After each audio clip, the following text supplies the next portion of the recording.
Hi, Facebook friends. Good morning. Helen Archontou here, CEO of the YWCA of Northern New Jersey. My pronouns are she, her, hers, and I am so happy to have some time with you today.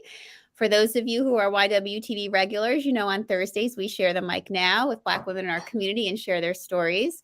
And I've had the wonderful honor of speaking to so many wonderful women and hearing their stories. And today we have another one. And, as I was just sharing with our guest today, I had learned about her organization and her work right before the world shut down in March of 2020. I was at the NJPAC Women's Luncheon and learned of her organization there and kind of had it in my head. And you think to yourself, oh, one of these days we need to connect and do something together. And here we are.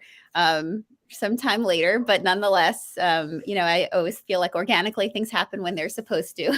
And so grateful that we get this time and space together to talk with today's guest. And so with that, let me introduce you all to Tanisha Nash Laird. Welcome, Tanisha. Thank you, Helen. Thank you so much for having me. So I want to tell our guests our viewers a little bit about you. So Tanisha is the president and CEO of Newark Symphony Hall, a historic performing arts center located in Newark, New Jersey. Since her appointment in November of 2018, she has expanded programming to respond to community needs and announced plans to restore the 1925 vintage concert hall in a $50 million renovation and also leverage it for neighborhood revitalization in a process what she calls Symphony Works. Can't wait to talk more about that. Tanisha previously served as executive director of the Arts Council of Princeton, as well as the director of economic development and acting director of housing production for the city of Trenton. She has been the regional director of the U.S. Women's Chamber of Commerce and the executive director of Trenton Downtown Association. She is currently an adjunct professor at Drexel University's Entertainment and Arts Management Bachelor of Science degree program. She is also an entrepreneur, like so many of us. She's got that side hustle going, like we all talk about here at the YW. We're always talking about working our side hustles and growing them. Her side hustle. She's an entrepreneur. She founded Legacy Business Advisors, a consultancy serving social entrepreneurs, nonprofits, and government agencies. She co-founded Mist Harlem with her late husband, Roland, and also co-authored a book with him called Still I Rise, a graphic history of African Americans. She was widowed in 2013, and she is a Pink Lady Warrior since an early stage breast cancer diagnosis in 2019. Tanisha is most proud of being a mom to an aspiring ballerina and a budding cellist, Naima. Did I say that correctly? It's Naima, that's right. Naima, age 11, and a self-proclaimed future doctor in Amani, who in 2019, 2 months shy of her 13th birthday, played violin with her youth orchestra in Sicily. My goodness. After reading your bio, Tanisha, I mean, it's so long. First of all, I say to women who come on here all the time, you worked for it, you own it, and you soak it all in. It is never too long, and it's always important to share. And it really does show the depth. And I always appreciate this, that it shows the depth, the complexity, the uniqueness, the creativity of women, that come and have these conversations with me. And I'm always so grateful that everyone kind of opens their life book and shares their story, because we know that it's really our stories that inspire us and lift each other up and get us through and help us create space for something new in our heads for ourselves. So I'm not even sure where to start because I came to learn of you through your work at Newark Symphony Hall, but there's so much more to you, which I'm so glad to learn about. So maybe let's start with Newark Symphony Hall.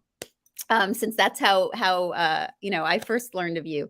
Tell me about the work that you're doing there. I mean, you've been there since 2018, and in such a short period of time, my goodness, you have moved forward full force. Quite a revolution. Thank you. It's interesting. It was November 2018, right? So what I realized is that I basically have been there more in a pandemic than not, right? So most of my time there, when you saw me, unfortunately we didn't get a chance to meet, but I'm glad we're meeting now. When you saw me at the breakfast, I guess I had only been there a little bit more than a year. But yeah, it's been an amazing ride. As you heard, there's a plans for a $50 million renovation. I'm so excited to say that during the pandemic, we raised $7.5 million towards that. We have some really exciting programming that's going on. But what I think I'm most passionate about is that I'm calling this whole process, right? I gave it a name, Symphony Works, because it really is also about making sure that the community is embedded and infused in everything that we do.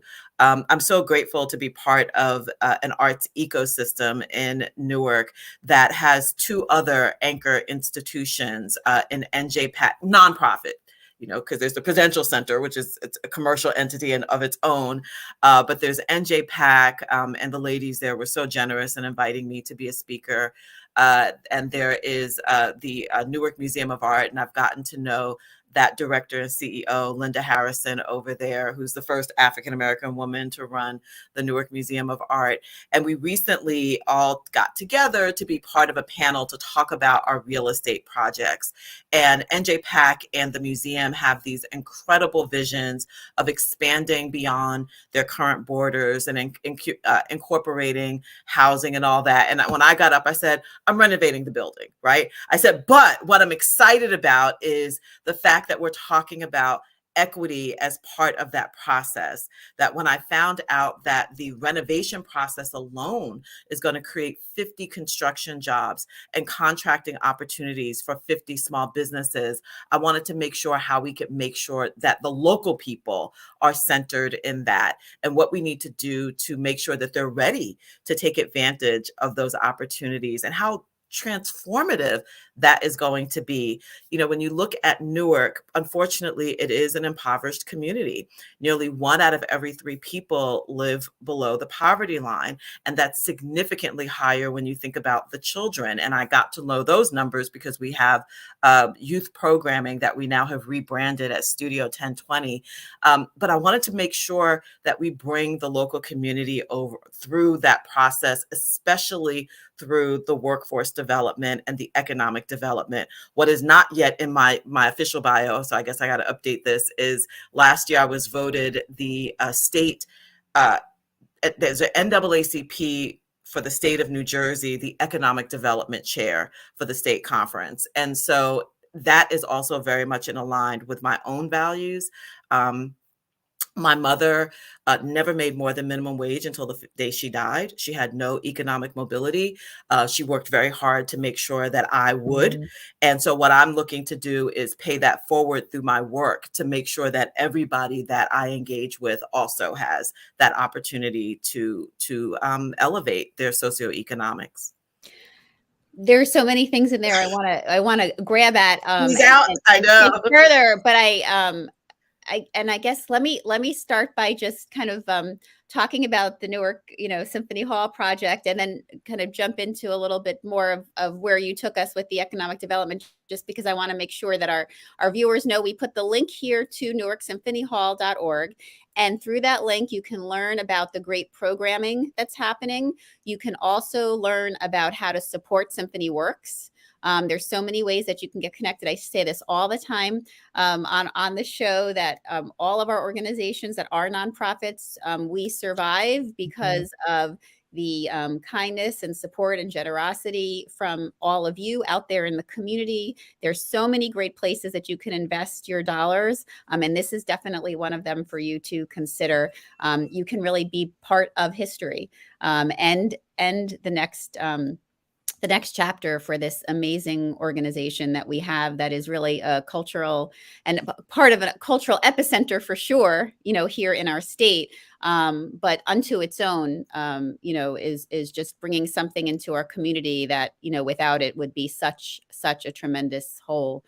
Thank Um, you. so before we jump into some of the other pieces that I really want to hit on, I just want to ask you, so for our viewers, so that they know, you're back to having performances. How have you traveled through this time of COVID?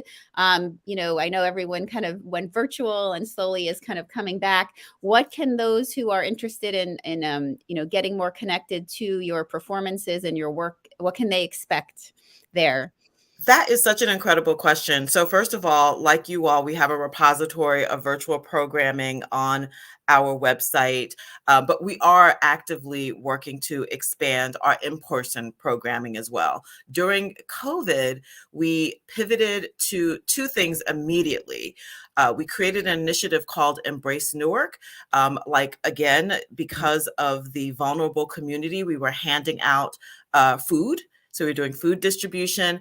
And then we also wanted to make that an artist activated initiative. And because of the pandemics, so there was COVID, and then there was the uprisings and call for social justice after Breonna Taylor and George Floyd, we invited a cohort of 10 artists to be part of a collective. And they created this incredible archive of work that's called Symphony of Survival. You see a theme, we like symphony around here. Symphony of Survival, and it was multidisciplined. There was poetry, there was essays, first person essays, but we also kept that work now literally in our windows. So if you come by Symphony Hall, and what I love is, Facebook tells you when people tag you, if they make it a public post, that people are still coming by and taking pictures with those images. Those images included pictures from the George Floyd protests that happened in Newark, which got national attention for how uneventful it was, except for breaking out of line dancing and dancing. But other than that, there was no violence. We have pictures of that. One picture is of someone who was still in his graduation gown and putting up his fist. We have poetry. We have all kinds of things going on. So that was one of the things that we did from the very beginning. And then we started talking about how can we continue to elevate artists during this time, because I really do think artists contribute to our wellness. Right. And so now moving back into in person, I'm so grateful to have collaborations such as one with NJ-PAC. NJ-PAC is presenting a gospel concert this coming April. If you go to I know there are going to be people that are watching this in archive, but if you are watching it before April 27th, you can go to our website and see how you can support that. The most interesting thing, before I pivot back to the future, is the past. We were approached by a television show to come in and stay at Symphony Hall for a full season. It was called America's Big Deal. It was created by Joy Mangano. For me, that's the Miracle Mop lady, but some people might know the movie Joy, where Jennifer Lawrence was nominated for an Oscar. And I remember us being in the running for it. And her people came through. And then when I got the call, they said, Joy just really loves the story of your venue as well. And so they stayed there. And I want to point out that during that time period, we earned more revenue than we typically would have earned in a year in those 3 months prior to us getting there, me getting there. So we are having some rapid growth, and that was a great thing to happen for us. But more importantly, when I realized that this was going to be our 4th production that has been at Symphony Hall since I've been there, what a lot of people don't know is the Video Music Awards used us. The 2019 Video Music Award Vanguard winner was Missy Elliott. And in addition to all of the major talent privately renting Symphony Hall for their rehearsals, MTV came in and shot the very first portion of her tribute at Symphony Hall. It's supposed to look like it's someplace else, but it's really at our place. BET had used us for open call auditions where more than 1,000 people showed up for the opportunity to play Mary J. Blige, Puffy, Faith Evans in a docudrama about Uptown and Andre Harrell's founding of Uptown. Wu-Tang and American Saga, which is a Hulu television show, used us also during the pandemic. So when I realized that this is going to be our 4th show, I said, how can we get more local people working on this? So we created a production assistant training program to get people trained to not only be on this show, but to also be able to take advantage of all the film and television that New Jersey is attracting as well. And now I can say it because I wasn't saying it yesterday, but we have still celebrities that come in to our building. Yesterday, I was waiting for the mayor to complete an interview for a now Oscar-winning Questlove, Mick Jagger produced docu-series on James Brown that is going to run on A&E. And as I'm sitting there waiting, one of my colleagues put big name star, I'm still not naming who that is yet, in the lobby. So I had to run to the lobby and see who that is. So really what's happening at Symphony Hall is that our interim strategy of figuring out a way to earn money during the pandemic is probably, frankly, turning into more of a permanent relationship with film and television. But we will still have concerts in between. We also have graduations. I just got an inquiry from a very well-known principal who Oprah likes in Newark, asking if we can have his graduation at Symphony Hall. We're bringing back soul line dancing, which hasn't happened for years because of the pandemic.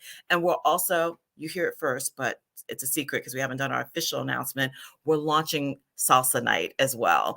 And we have a big name that is going to help us launch those salsa nights as well. So those are the kinds of programming that we have at Symphony Hall to make sure that we're infusing the community in all our live programming. Well, I'm so glad I asked the question because we would not have learned all of that if I had not. And, kudos to you and to your team for really thinking about making those connections, for the community. That not only are you bringing this, tremendous, the arts, music, into our community, but you're making those connections to revitalize the community, to bring economic development.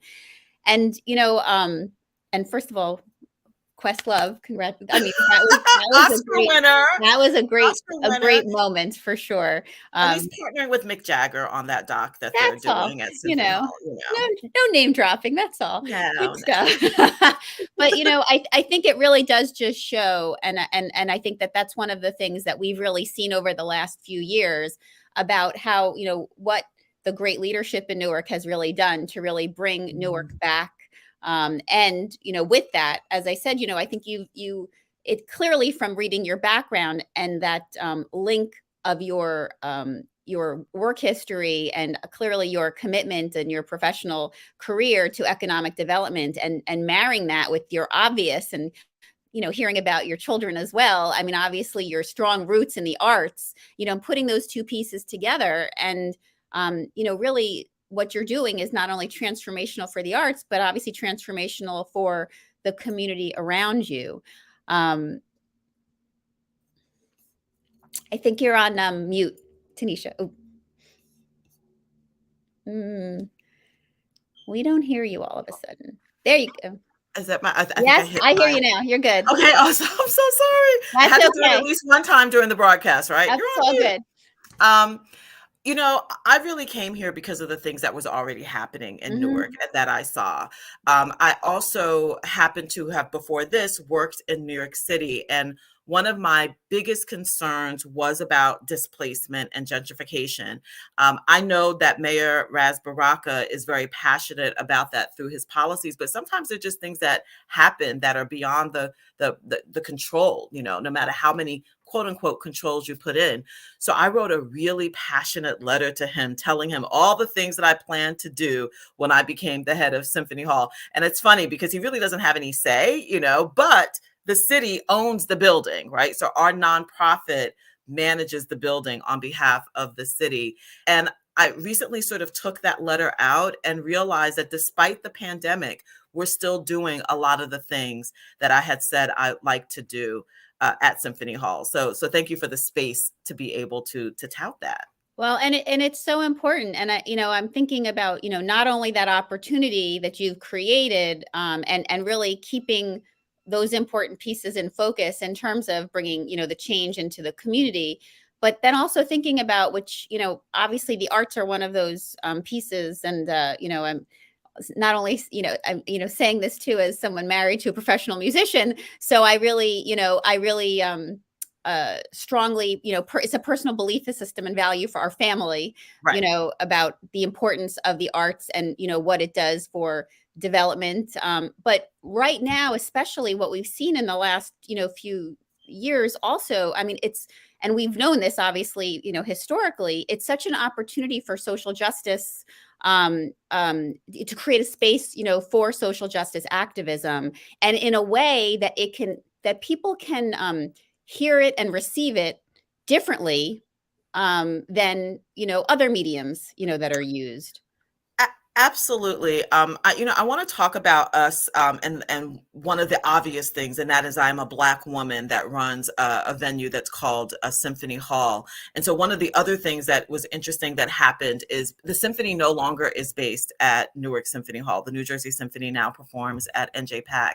But I think because of social media and because of just sort of how people have been getting introduced to us, I started getting communication from people of color who are in the symphonic world and opera, ballet, all of the things that were at Symphony Hall at one time. And we're bringing all of those things back as well, but we're doing it in a way that people can see themselves. So our partnerships are with organizations such as the Color of Classical Music, right? Because I think also as we're thinking about moving forward, it's very important. Representation matters, right? And so I hope that people that see me, especially young girls of color, know that they can one day do this or not, right? The fact they can do anything. My kids have now seen a Black president, and we hope a Black woman Supreme Court justice. And all of those things is a form of just our very existence, we like to say at Symphony Hall, is radical.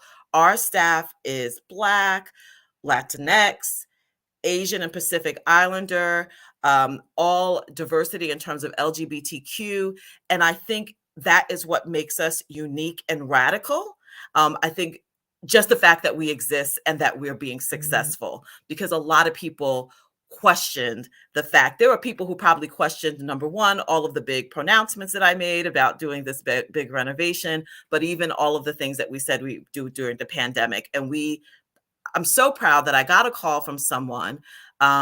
This is after we're also partnering. I have to give a shout out to Waco Theater Center in California. It was founded by Richard Lawson and his wife, Tina Knowles Lawson, who some people know as mother to Solange and Beyonce. And we had a tea with Miss Tina, and she came to Newark. And I got a call from someone who said, Tanisha, a lot of people talk about, they know all these people. And she said, but you actually do everything that you say. And I said, absolutely. If you hear that I'm committed to doing something, that's what's going to happen. And what I'm also passionate about is making space for our team to bring their voice as well and say, this is what they want to see happen, especially since I have a number of people who are born and raised in Newark. So to be able to develop and have support from them is like the most important thing to me. Absolutely. And I couldn't agree more. And I'm so grateful that you are, with your work creating, more opportunity for representation and more opportunity to create, with our Girls Leadership Academy, we spend a lot of time talking about how it's so important. We bring over 60 mentors in to come and meet the young women. And I always say, you can't imagine for yourself what you don't see, right? That's And right. so it is so important. It is so important. And of course, the symphony space is, one of those, I think,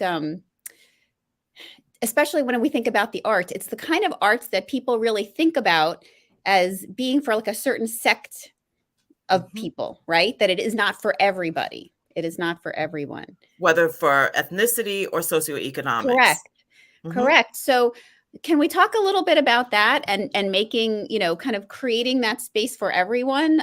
But especially, for our, families of color here in the community to, in our state to really come and learn and embrace that this, this genre of the arts is really something that, everyone can and should embrace. And again, we have the links here for everyone watching, so you can go learn more about Newark Symphony Hall and their work, and all these great programs and conversations that we're having now with Tanisha, so you can get more connected to them.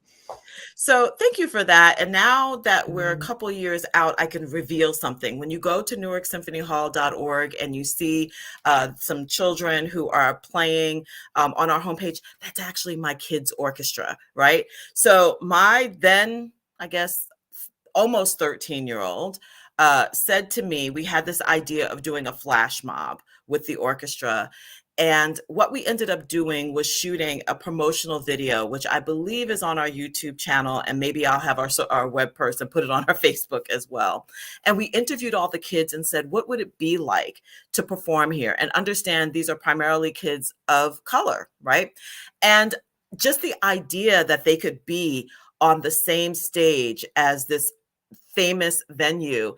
Newark Symphony Hall is also, when it was the home of the New Jersey Symphony, the New Jersey Symphony hired its first African-American musical director and conductor in the 60s. And he went on to be the first African-American conductor for, I believe it was the Metropolitan Opera. So to have that sort of history be here, but also to have that representation, I think is hugely important. And I do want to shout out all the work that people in my field, and especially at the New Jersey Symphony Orchestra, which does have a very robust youth program. And I also happen to sit on their education committee. So I'm very passionate about their work. But I think it's important that young people, especially those that look like our community in Newark is predominantly Black and brown, can see themselves. And I had a meeting yesterday, and again, I can't talk, I'm excited, but we can't announce it really, with an organization that is committing to being at Symphony Hall at least 2 shows a year. It's from New York City, and they're also talking about doing some outreach work with our Studio 1020 youth, and that's going to be incredibly exciting for them. We're also talking to people like Misty Copeland. We were, for folks who don't know, she's the first African-American principal ballerina at the American Ballet Theater. We had a meeting with them right before the summer before the pandemic, and we were supposed to launch our program with them the fall of 2020, and we all know what happened. But we're now moving forward with our partnership with them as well. And all of these things, again, hugely important to see yourself represented in symphony and ballet and in opera. And that's something that we're committed to doing at Symphony Hall as well. Well, I encourage all our viewers to start, if you're not already, be sure you're following Newark Symphony Hall on all of their social media platforms. I mean, it's such an opportunity. We've gotten some hints about some stuff that could be coming. That's where you're going to learn about it all, by watching closely and staying connected to them on a daily basis through their social media. Definitely take a visit to their website. Obviously, there's so much happening, and it is the work that Tanisha is doing is so deeply rooted in really our mission as well at the YWCA, and so we're supporters and so excited to be watching all the great work that you're doing. And thank you so much for coming and sharing some of your story personally, and obviously the great impact that has already happened and more that's coming with your work. And I just I love that, hearing your bio and how all aspects of your life seem to really come together, in this moment for you. It's clearly a family value for you with your children, obviously, in this space, your love and your experience with the arts and all of your work in the economic development community coming together for you both personally and professionally. And I have to ask, just real quick before we leave each other, because, here at the YW, we spend so much time helping women launch their own businesses and creating taking that idea that they have. I mentioned the side hustle in the beginning, kind of, because we for so many of us, right, that's something that we think is unattainable for us.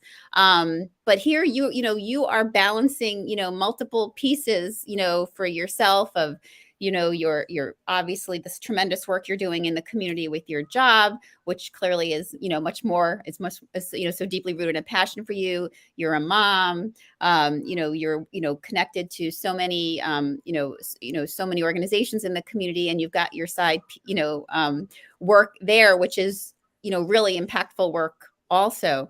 How do you move between all of these pieces in your life and still be able to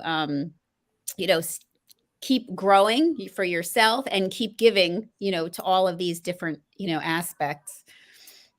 Well, first, I want to thank my board of directors for agreeing when I signed my contract to allow me to do all those other things, to teach at Drexel University, to maintain my consultancy. But the fact is, I don't get to spend a lot of time on my consultancy these days. It's mainly a vehicle for me to speak, as opposed to do the more long-term consulting that I was doing before. But it's still very fulfilling to be able to be called upon and asked to spend a day at a place that maybe is struggling with a challenge related to infusing arts and culture, for instance, in their proposed development in a historic district, which is one of the calls that I got recently, or having just a conversation and or speaking and motivating their team. But the balance thing, I have to tell you, even I got a coach recently to help me specifically on the balance. And she specializes on people that are in the entertainment industry. And we did a VIP day where we worked out my time blocks. And it was amazing because we figured out how I could get more time to my children. Frankly, that was what my big issue was. But also time for just sitting and being me. So I encourage people to think about how they spend their time, both the week and the weekend, and literally just block it out. That's the only way that I can do this. So my kids have morning time with me. I started, instead of putting them on the bus, I take them to school and we have conversation during that time period, and evening time.